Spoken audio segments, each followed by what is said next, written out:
SUPERHOT is a first-person shooter with just enough style, unique gameplay, and action to keep your attention for the entire game in one sitting. Its story is not very developed, and the main campaign only spans 30 levels. Each level took me at least 5 minutes or less, so I completed the game in under 3 hours. Sadly, the game starts to get interesting in the second half of the game, and it ends too quickly. But before we get too caught up in the weeds, let's get back to what makes this game worth playing. The core gameplay loop is that the movement in this game is dictated by the player's actions. So when you move, the enemies move. It's really cool.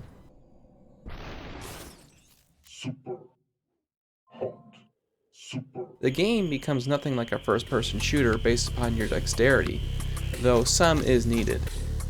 But it is more about puzzling your way through tightly spaced events in time and short bursts of fire that you have to avoid. Being able to stop time with your own movement does have its advantages though.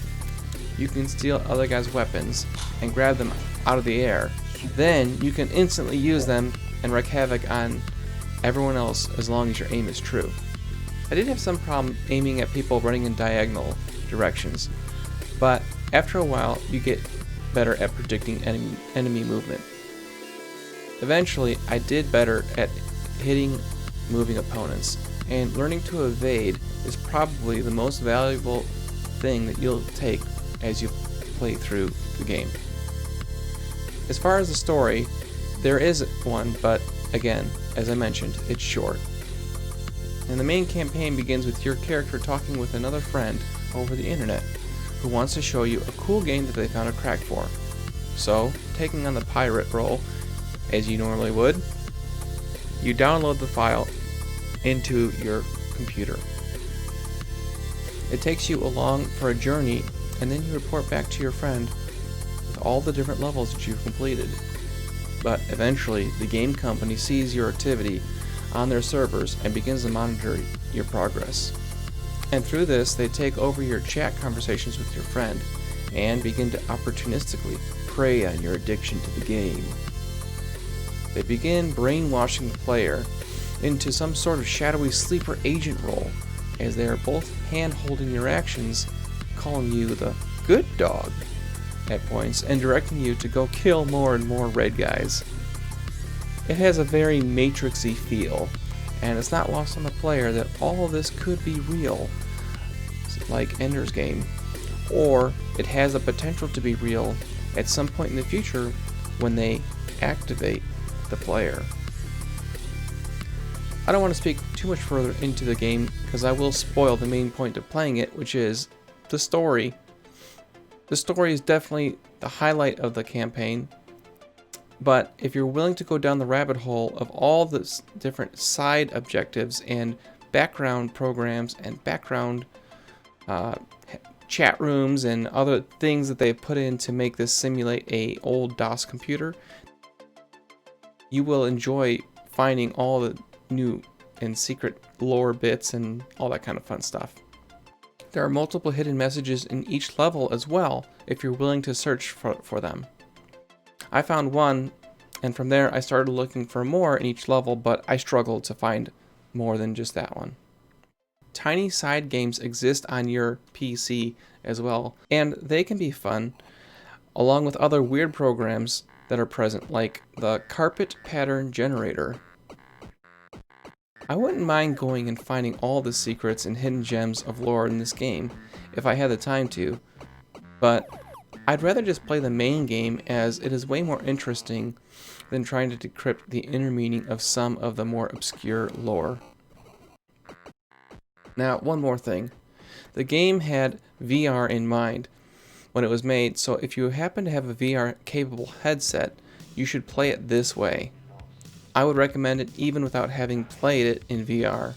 See, I'm not much into VR myself personally, but it would be a real shame to pass on this game if you do have a headset. I played on PC with a mouse and keyboard, and it was tons of fun, but even my chat agreed that if I had a VR headset, it would completely change the experience. I suppose that the only issue I have had with the game, besides its length, is the audio. It can be pretty weak. There is no music except for the end credits, and I think that they could have had some music in the levels whenever you're moving around. It would have been an interesting effect and would have helped play on the theme of movement. Whenever you move, the music plays. Whenever you stop moving, the music stops. Instead, I think that the developers wanted you to feel like a basement dweller staring into your monitor long past any semblance of bedtime.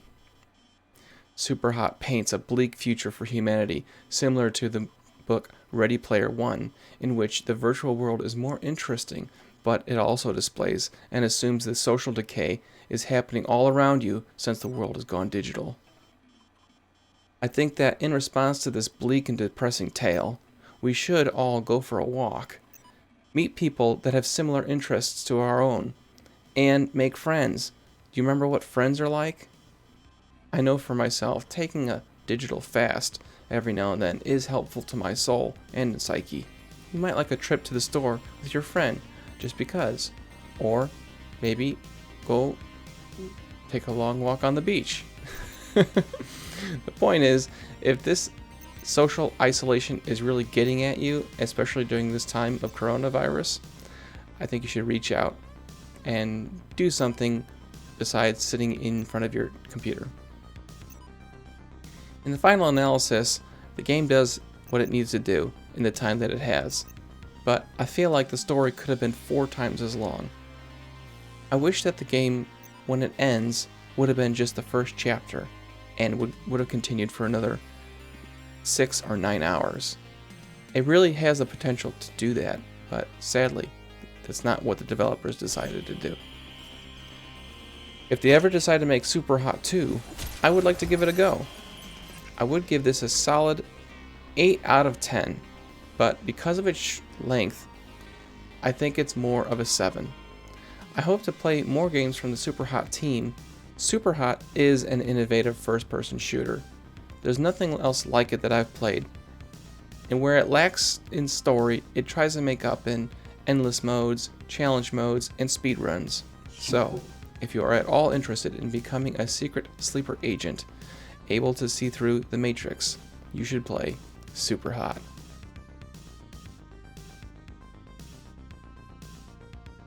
Hey guys, if you enjoyed this review, please leave a like, share, and subscribe to the show for more interesting videos and reviews.